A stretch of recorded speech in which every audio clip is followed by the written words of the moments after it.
지난번 1강에서는 예수님이 누구신가?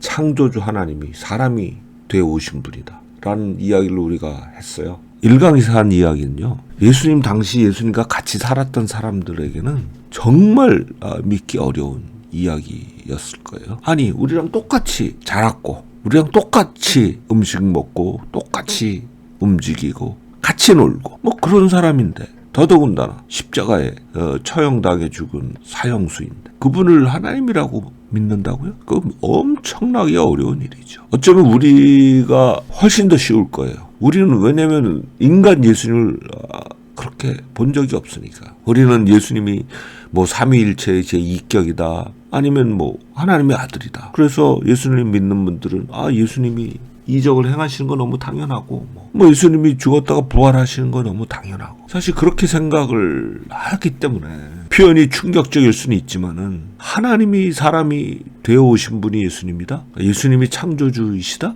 이건 뭐 그렇게 믿기가 어렵지 않아요. 근데 정말 믿기가 어려운 거는요, 어쩌면은 그가 진짜 사람이다, 그것도 우리랑 똑같은 수준의 그런 연약함을 지닌 사람이었다라는 거, 이거를 믿기가 훨씬 더 어려울지 모르겠어요. 왜냐면은 우리가 늘 설교에서 듣는 예수님은 어떤 모습이죠? 뭐 바람과 파도를 잠잠케 하시고, 죽은 나사로를 살리시고, 뭐 귀신을 쫓아내시고, 그런 분 아니세요? 그리고 뭐 죽었는데 3일 만에 다시 살아나시고, 그런 분이잖아요. 그리고 늘 듣기를 뭐 하나님의 아들이다, 삼위일체 하나님의 제2격이다, 뭐 이런 얘기를 듣고 살잖아요. 그러다 보니까 이제 무슨 생각이 드냐면요, 예수님이 십자가에서 달려서 고난당하신 거? 뭐 예수님이니까 쉽게 뭐 참으셨겠지. 하나님의 아들이시니까. 예수님이 이적을 행하신 거? 그 하나님의 아들이시니까 너무 당연한 거 아니야? 또 그렇게 설교도 많이 사실은 하고요. 그렇게 쉽게 생각을 하죠. 그래서 제가 말씀드린 게, 예수님이 진짜 사람이다, 우리랑 똑같이.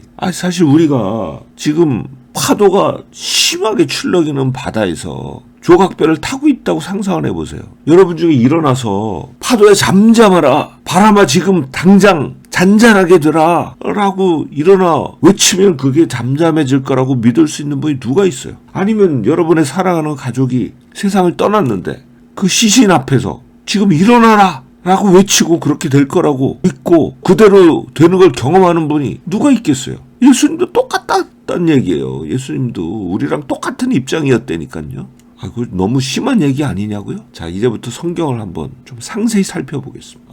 지금 읽을 부분이요, 빌립보서 2장 6절부터 8절인데요. 여기서 그는 이제 예수님을 뜻하는데요, 예수님이 누구시라고 하냐면 근본 하나님의 본체시다, 그리고 하나님과 동등된 분이시다. 거기에 매달리지 않으시고 집착하지 않으시고 어떻게 하셨냐면요, 자기를 비웠다고 해요. 비웠다는 게 뭘까? 영어 번역을 보면요, 특권을 포기했다, 뭐 이런 뜻이에요. 그러면 하나님으로서의 특권을 포기했다는 거거든요. 하나님으로서의 특권이 뭐죠? 뭐 하나님은 못하실 게 없는 전능하신 분이시고, 모르는 게 없는 전지하신 분이시고, 안 계신 곳이 없는 무소부재하신 분이시잖아요.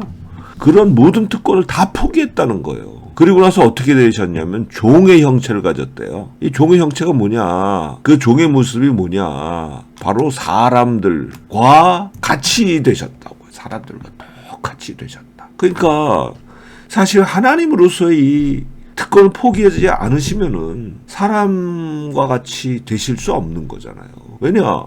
사람은 기본적으로 시간과 공간에 갇혀 있어요. 그렇죠? 무소부재 할 수가 없어요. 그리고 뭐 지식으로도 모르는 게 없다? 사람의 뇌세포가 아무리 뭐 숫자가 많다 한들 이 모든 것을 다 안다? 이건 말도 안 되는 거죠. 또 모든 걸 다 알 수 있다? 시간과 공간에 갇힌 인간이 어떻게 모든 걸 다 알 수 있어요? 그거 안 되는 거거든요. 예수님이 이렇게 자기를 비워서 자기 특권을 다 포기하고 사람이 되셨다는 거예요. 그래서 사람의 모양으로 그가 나타나셨다고요. 사람의 모양. 자, 그러니까 사람의 모양으로 나타나신 예수님은 신분은 하나님이세요. 그분의 본 신분은. 그런데 하나님이기에 당연히 따라오는 어떤 능력, 권세, 어떤 힘, 어떤 특권적인 어떤 것들, 그걸 다 내려놓고 오셨다니까요. 우리랑 다를 바가 없이 되셨다니까요. 그게 빌립보서에서 바울이 이야기하고 있는 거예요. 피부에 닿지 않으실 수도 있는데요, 이 얘기가. 다음에 좀 더 자세히 살펴볼게요. 갈라디아서를 보면요, 하나님이 그 아들을 어떻게 보내셨냐, 이 땅에. 약속하신 때가 차서 보내셨는데요, 그 아들을 여자에게서 나게 하셨어요.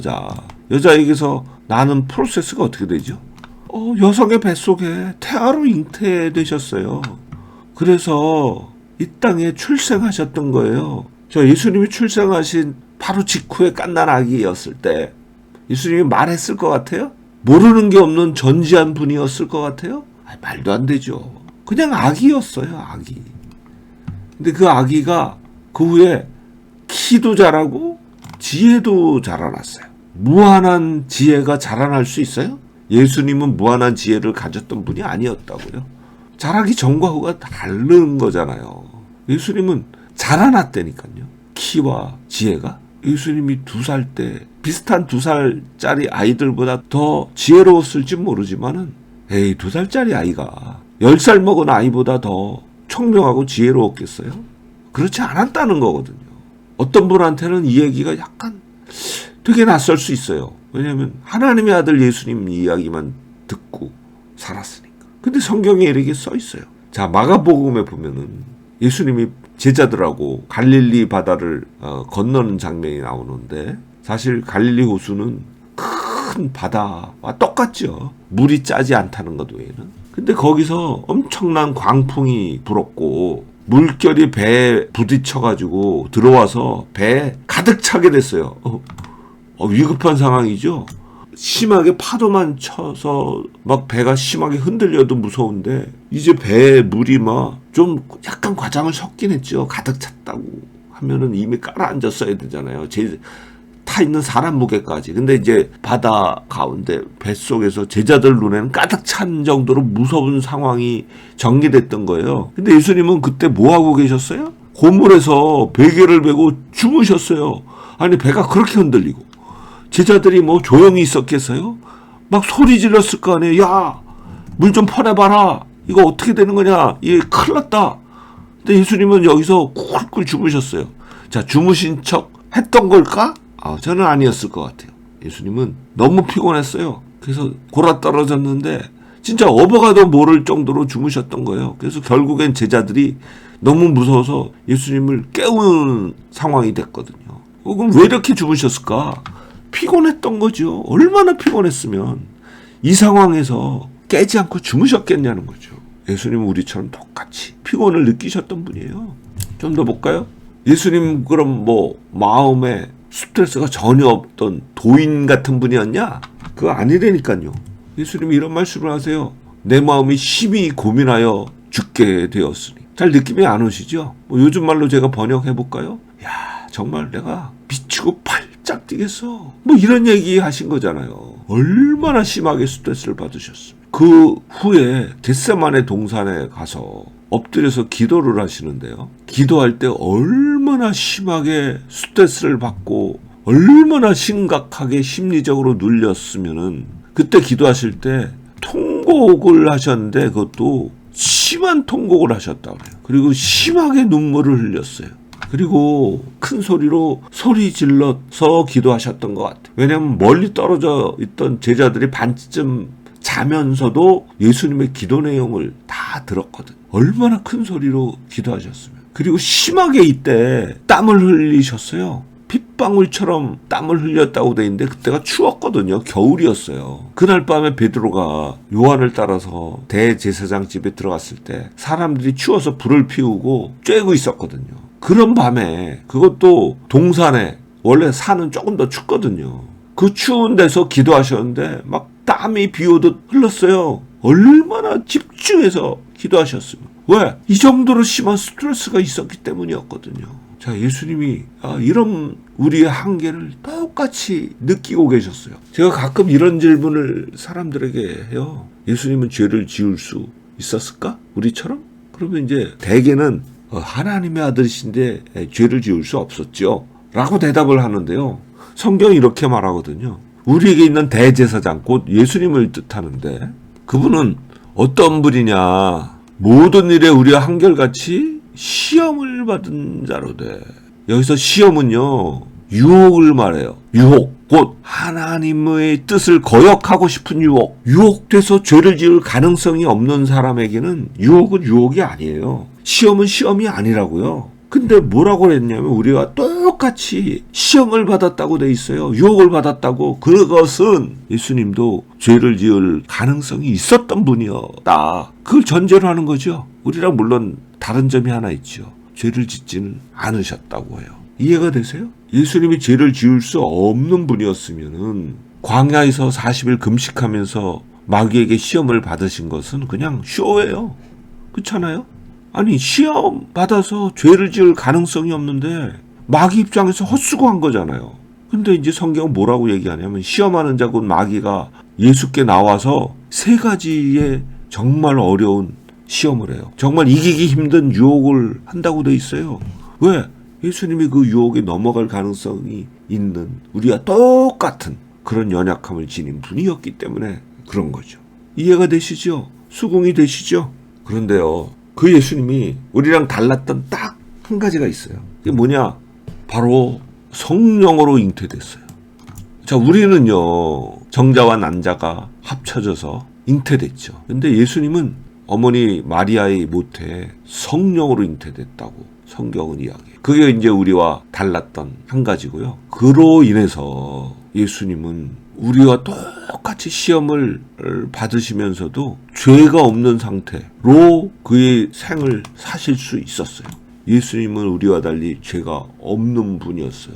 이거 한 가지가 우리와 달랐을 뿐이죠. 자, 그렇다면 그의 모든 이적은 어떻게 된 거냐? 뭐 그가 우리랑 똑같은 사람이라면 그가 행하신 모든 이적들, 죽은 자를 살리고 병든 자를 고치고 귀신을 쫓아내고 심지어 바람과 파도를 잠잠케 하고 그 모든 이적은 도대체 뭐 어떻게 된 거냐? 우리랑 똑같은 사람이라면서 성경이 이렇게 설명하죠. 하나님이 나사렛 예수에게 성령과 능력을 기름 붓듯이 부으셨다고 해요. 예수님의 능력의 소스, 힘의 소스는 성령과 능력, 하나님의 부으신 성령과 능력이었다는 거죠. 그래서 그 결과 예수님이 마귀에게 눌린 모든 사람을 고치셨다고 해요. 즉 그가 행하셨던 모든 치유의 이적, 심지어는 죽은 자를 살리시는 이적, 이거 예수님이 하나님의 아들의 자격으로서 행하신 게 아니라 하나님이 부어주신 성령과 능력으로 행하셨다고 설명하는 거죠. 그게 이제 사도행전 10장 38절에